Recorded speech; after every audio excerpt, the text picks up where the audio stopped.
অনেক দিন আগে একটি গ্রামে এক দম্পতি বসবাস করত। কই গো, কি করছো তুমি বলো তো? কি করছো তুমি এতক্ষণ ধরে? আমি আর কি করব? যত দোষ সব আমার, তাই না? এখন তো মেয়েটা যে কয়দিন ধরে অসুখ হয়ে পড়ে আছে, সেই দিকে তোমার কোনো খেয়াল আছে কি? হ্যাঁ, কেন? আমি আবার কি করলাম বলো? অনেক দিন হয়ে গেল, কোনো কাজ কাম পাচ্ছি না। কিভাবে যে সংসার চলবে তাই তো ভাবছি। আর তুমি তো জানো, আমি এসি মেকানিকের কাজ করি। তাই এখন শীত শেষ হয়নি, তাই কেউ এসি এখনো ঠিক করছে না। গরম পড়লে এসি ঠিক করবে। তাই সে বাড়ি থেকে বেরিয়ে কাজের সন্ধানে ছুটে চলল। যেতে যেতে এক মাওলানার সাথে তার দেখা হলো এবং তাকে বলল, ভাই ভাই, আমার কিছু কাজের দরকার। আপনি আমাকে একটা কাজ দিবেন? আমি খুব অভাবে আছি। আমার মেয়েটা আজ কয়দিন যাবৎ অসুস্থ হয়ে আছে। ঘরে আমার কোনো খাবার দাবার কোনো কিছু নাই। তাই বলছি, যদি আমাকে একটা কাজ দিতেন তাহলে খুব ভালো হতো। আমি এসি মেকানিকের কাম জানি। যদি আপনি চান তো এখন তো গরমের দিন এসেই পড়বে আর ঠান্ডার শেষ। তাই বলছি, যদি আপনি চান তো আমি আপনার ঘরের এসিগুলো সার্ভিসিং করে দিই। আচ্ছা আচ্ছা, ঠিক আছে, কাজ না হয় দিলাম, কিন্তু কোনো কিন্তু নয় স্যার। আমি আপনাকে আশ্বাস দিচ্ছি যে আমি ভালো করে কাজ করতে পারবো। আরে আরে, এই কি শুরু হয়ে গেল? হ্যাঁ, এই অসময়ের মধ্যে বৃষ্টি, এইবার লাগছে শীত যেতে না যেতেই বৃষ্টি শুরু হয়ে গেছে।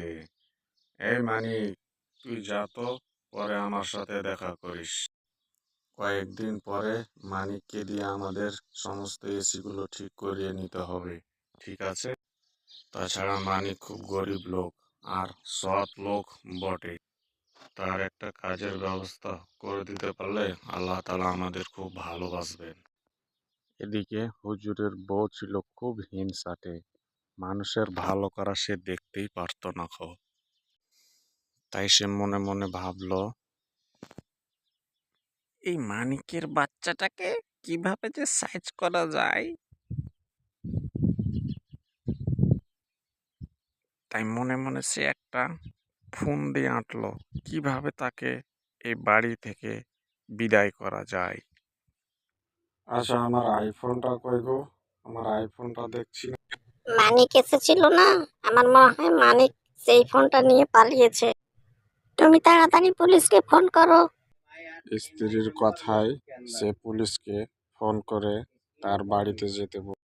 স্যার, আপনি আমার বাড়িতে? তা কি মনে করে?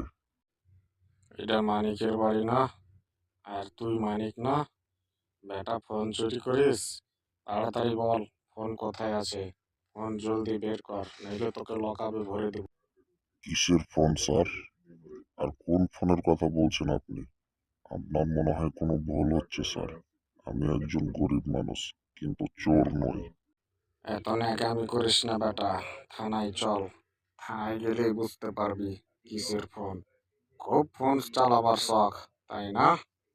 এই বলে পুলিশ মানিককে নিয়ে থানায় চলে গেল।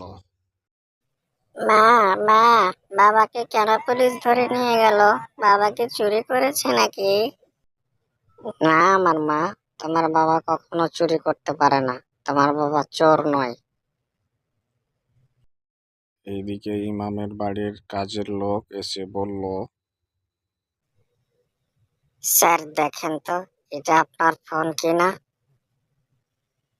আরে হ্যাঁ, এটাই তো আমার ফোন। তুই কোথায় পেলি ফোন? স্যার, কাপড় পরিষ্কার করতে গিয়ে আপনার পকেটে আমি পেয়েছি ফোনটা। তাই তো ফোনটা আপনাকে আমি দিতে এলাম স্যার। এই নেন আপনার ফোন। ইসরে, আমার তো মারাত্মক বড় ভুল হয়ে গেছে। আমাকে এক্ষুনি থানায় যেতে হবে। স্যার, মানিককে আপনি ছেড়ে দিন।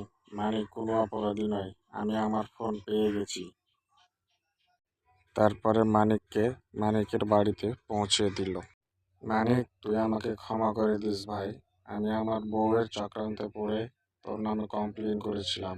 আসলে এ কি বলছেন স্যার? আপনি আপনার ভুল বুঝতে পেরেছেন, তাতেই আমি খুশি হয়েছি। আসলে তুই অনেক ভালো মানুষ রে মানিক, তোর মতন মানুষ হয় না। আমি আমার বউয়ের চক্রান্তে পড়ে তোর নামে কমপ্লেন করেছিলাম। তুই অনেক ভালো মানুষ রে। ঠিক আছে, কাল থেকে তুই আমার বাড়িতে কাজে যাবি, ঠিক আছে? ও তাই? তাহলে তো খুব ভালোই হয় স্যার। তো ঠিক আছে মানিক, আমি যাই। কাল তাহলে তুই সকালে আমার বাড়ি যাবি, যে টাকা নিয়ে আসিস, ঠিক আছে?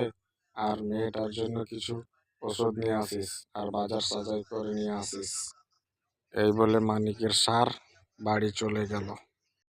তারপরে মানিক টাকা পেয়ে নিজের মেয়ের জন্য ওষুধ আর পরিবারের জন্য কিছু বাজার করে নিয়ে এলো। তারপরে বেশ কিছুদিন পর মানিকের মেয়ে ওষুধ খেয়ে সুস্থ হয়ে যায়। তো বন্ধুরা, এই ভিডিওতে আমরা কি শিখলাম? সৎ লোক সবসময় সৎই থাকে, মাঝে মধ্যে আল্লাহ তাআলা তাদেরকে আপদ বিপদ দিয়ে পরীক্ষা করে থাকেন। তা আমি জলপুরি। বন্ধুরা, এই ভিডিওটা দেখে যদি তোমাদের ভালো লাগে তবে অবশ্যই লাইক, কমেন্ট, সাবস্ক্রাইব করতে কিন্তু ভুলবেন না। ঠিক আছে বন্ধুরা, বাই বাই।